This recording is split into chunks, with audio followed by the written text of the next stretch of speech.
I want to know what product from Crown Zenith you are most excited about. We have 2 new releases coming out finally. It's been a month since our last ones. It seems like forever.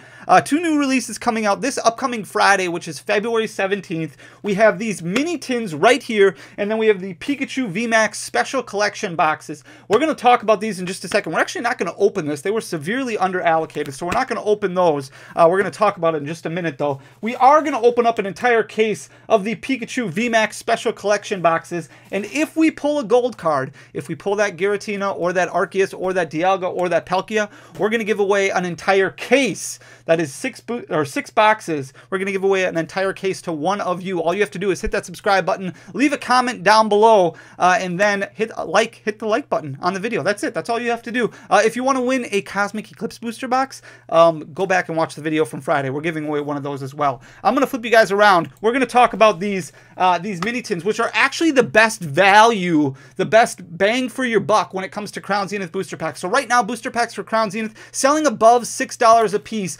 MSRP on a booster pack, even though they're not sold by themselves, is approximately about $4.50. And the reason I say that is because that's how much these mini tins are worth. So these mini tins come with 2 booster packs of Crown Zenith and then like a special art card, basically just an art card, not an actual Pokemon card, but an art card in each mini tin. Now there's 10 different mini tins that come in this sealed display right here. However, when you go to a big box store, when you go to GameStop or Walmart or Target, you won't be able to buy an entire display like this. Now, unfortunately, we got a very, very small portion of these, and a lot of LGSs got very small amounts of the mini tin displays compared to everything else. So because of that, I'm not going to open this because I want to make sure that we have them available for customers, especially because they're kind of flying well above MSRP, and I want to make sure we're able to get as many people a single display that we possibly can for MSRP. So I'm not going to open those because I don't want to take away from our customer base. But if we look at Shining Fates, the sealed display is really, really cool. Now, $4.50 a pack is great, but if you can find a sealed display,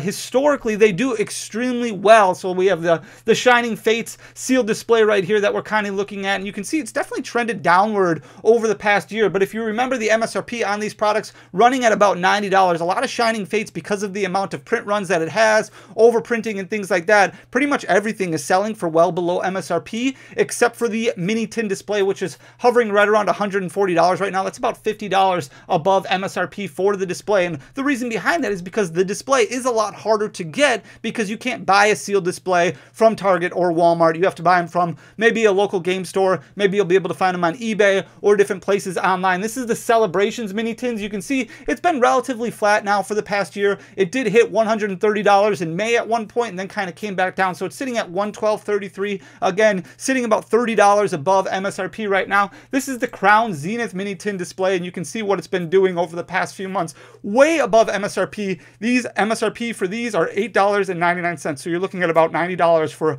an actual tin, or a tin display. And you can see at one point in time it was hovering right around $99, $100. That was for pre-order, and now it's just kind of shot up since then, sitting right at $123.69, so selling for about $35 above MSRP, but you can still find the tins by themselves for about MSRP, for about $9 a piece. If you go to GameStop, I think TCG Stadium had some available. If you go to our website, we will post these for MSRP, but only in display fashion. If you can find mini tins in the wild, definitely pick them up, because you're looking at $4.50 a booster pack, and right now they are selling for much, much more on TCG Player. They're selling for over $6 a piece. You don't have those extra cards like what you do with the Pikachu VMAX collection, but those promos are going to be opened like crazy. So the Pikachu VMAX, the Pikachu V, those are going to be selling for bulk pricing for quite a while. The Pikachu VMAX might be a little bit more, but it's not a competitive card by any means. So those are going to sell for bulk pricing, which doesn't really make up for that pack differential. So that's why the mini tins are the best value when it comes to your booster packs for Crown Zenith. So with that being said, I'm going to flip you guys over to our opening here. We're just going to kind of glance at the first Pikachu VMAX Special Collection. There it is. So we've got the Pikachu VMAX right there. It's kind of like in chunky form, like what we saw with the Vivid Voltage. Then we've got a cool looking Pikachu V. They printed so many Pikachu Vs, but this one actually does look really cool. So I'm okay with this one being printed. And then you've got 5 Crown Zenith packs that are in here. Like I said, if we pull a gold card, we're going to go ahead and we are going to give away an entire case of these Pikachu VMAX collection boxes. All you have to do is hit that subscribe button down below, leave a comment, and leave a like.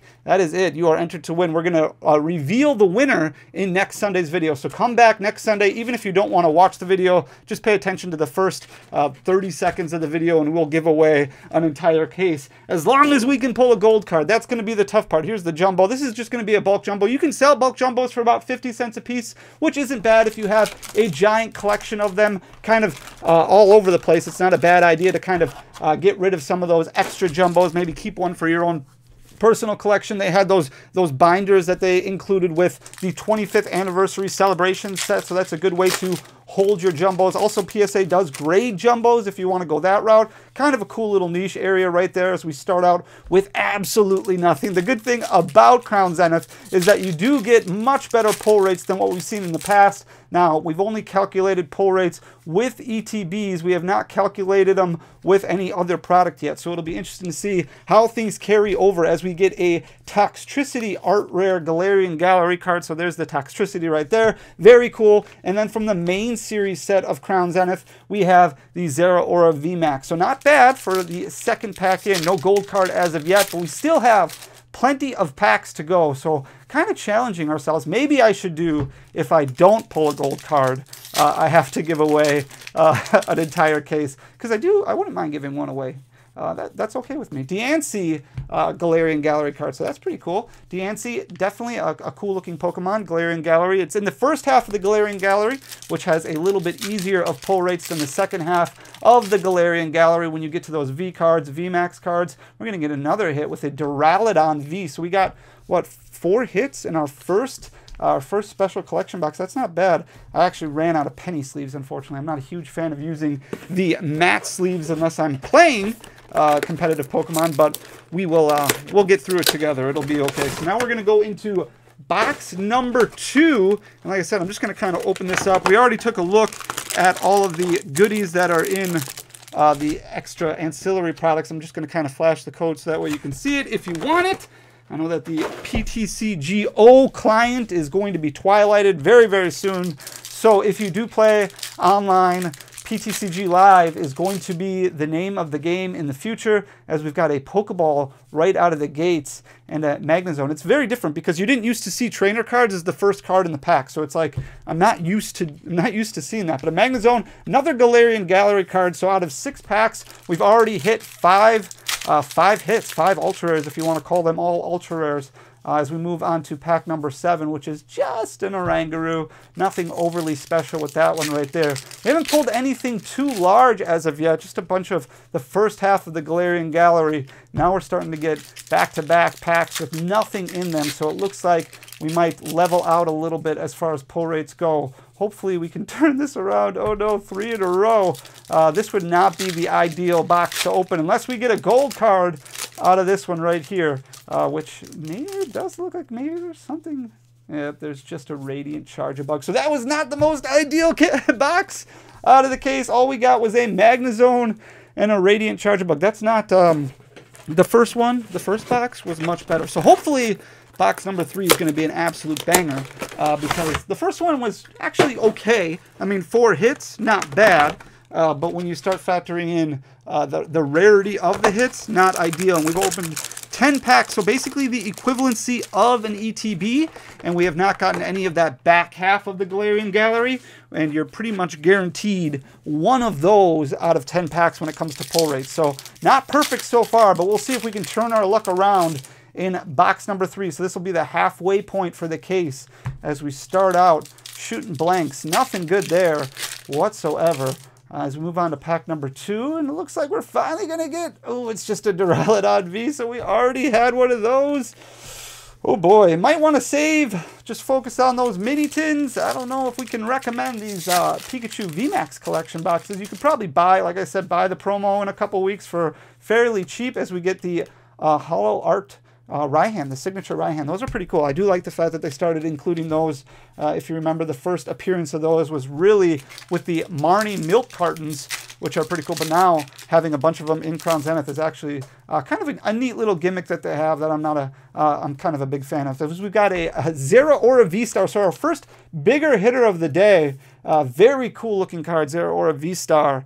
Definitely one of the cooler cards in the set. There's a lot of really great artworks in Crown Zenith, especially in the back half of that Galarian Gallery. I don't know if there's a whole lot that I open up that I'm like, oh, I don't really care too much for that artwork, as we've got an Electivire, one of the cooler cards that I think exists in the first half of the Galarian Gallery. So that was very close to what we saw in the first box. So now we're halfway in, 15 packs in. We did get our special art rare, or the back half of the Galarian Gallery, depending on what you want to refer to it as. But we're still hunting that gold card, so that way we can give away a case of the Pikachu VMAX. I'll probably change the rules at the end, no matter what, because I do want to give away a case. So if you're still watching at this point in the video and you didn't just cycle through, we're going to give away a case no matter what. So I'll let you know the rules of the challenge at the end of the video no matter what. So right now, the rules of the challenge are, if we pull a gold card, we give away a case, but it might change. There's a Nessa Holo Rare right there with the signature. Very, very cool. It might change to either if we don't pull a gold card, we have to give away a case. So yeah, it'll just change a little bit. Oh, a Melanie from the Galarian Gallery. The full art supporters are very cool, and right now, relatively inexpensive. The Irida is actually what I thought would be the most expensive of the full art trainers, and I think it's still third. So the Alessa Sparkle is the most expensive one, and that comes in the Crown Zenith main set. The Cynthia's Ambition is the second most expensive one. That comes in the Galarian Gallery. The Irida also comes in the Galarian Gallery, but a little surprising that it's number 3, as we've got a Glaceon V-Star. Holy buckets. That is definitely one of the bigger hits. A fan favorite for a lot of people. If you're not looking for the gold cards, or if you're not looking for that Pikachu, which has decent pull rates, the Glaceon V-Star definitely up there in a lot of people's chase cards for the set. The Glaceon V-Star, very, very cool. This is definitely one of the better boxes, as we've got a Hop signature card. Whew, very cool. And I love the Dunsparce. I do love the Dunsparce. They're just kind of hanging out, having a little party, little slumber party right there. Very, very cool. So 4 hits again. So that second box that we opened was just not good. And this fourth box that we opened, probably the best one. We got 2 from the back half of the Galarian Gallery, and then 2 from the front half of the Galarian Gallery. So 4 hits out of 5 packs. Not too shabby. As we move on to box number 5. So we've got 2 boxes left. Basically the equivalency of 1 ETB. So we'll see if we can get one more art rare, or a special art rare, secret art rare, the back half of the Galarian Gallery, whatever you want to call it, or a gold card, or maybe a secret rare. Still got 9 packs left to try and make this challenge happen. Regardless, you know, it's not bad so far. As we move into a Radiant Charizard and a Regigigas V-Star, not too bad at all. Radiant Charizard, a very competitive card. This one not quite as expensive as the Pokemon Go, but I do like the artwork better. I'm going to miss Radiant cards personally because I really like the Neo Destiny shiny feel that they give off. I think Radiant cards are really, really cool looking, even though they're relatively easy to pull and they didn't make a huge splash when it comes to competitive play. There's a Leon signature card. The Radiant Charizard has literally won multiple regional events by itself, which is really, really cool. And then the Radiant Greninja also has had some competitive connotations when Palkia was kind of the BDIF, or best deck in the format, as we've got a Ditto, which is a really cool looking reverse holo, and Executor. Moving on to our second to last pack of the opening, and we'll see if we can pull that gold card, as we've got an Absol and a Greedent V. So there's our first box with 5 hits.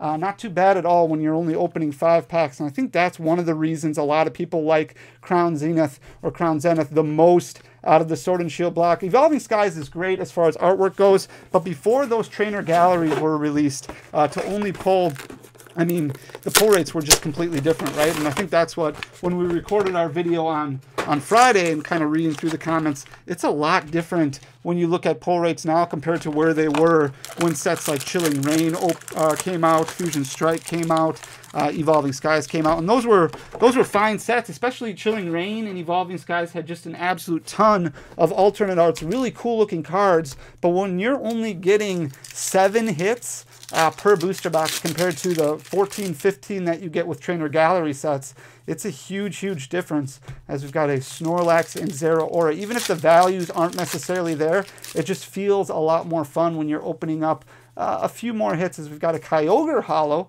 and a Hisuian Goodra. We were talking on Wednesday's stream about what legendary has been the most underprinted, and I couldn't really come up with anything. I came up with Groudon because it's been a long time since Groudon has had an ultra rare, so Groudon didn't really have too much going for it before Ancient Origins. It's been a while. This is kind of a dud. We got one pack left, and all we've gotten so far is the Hisui and Goodra, so the last box in the case looks like it might let us down. Oh no, Tapu Lele. So that was definitely the worst. All right, so we accomplished the challenge because we didn't pull a gold card. Like I said, I was going to change the rules. So I changed the rules.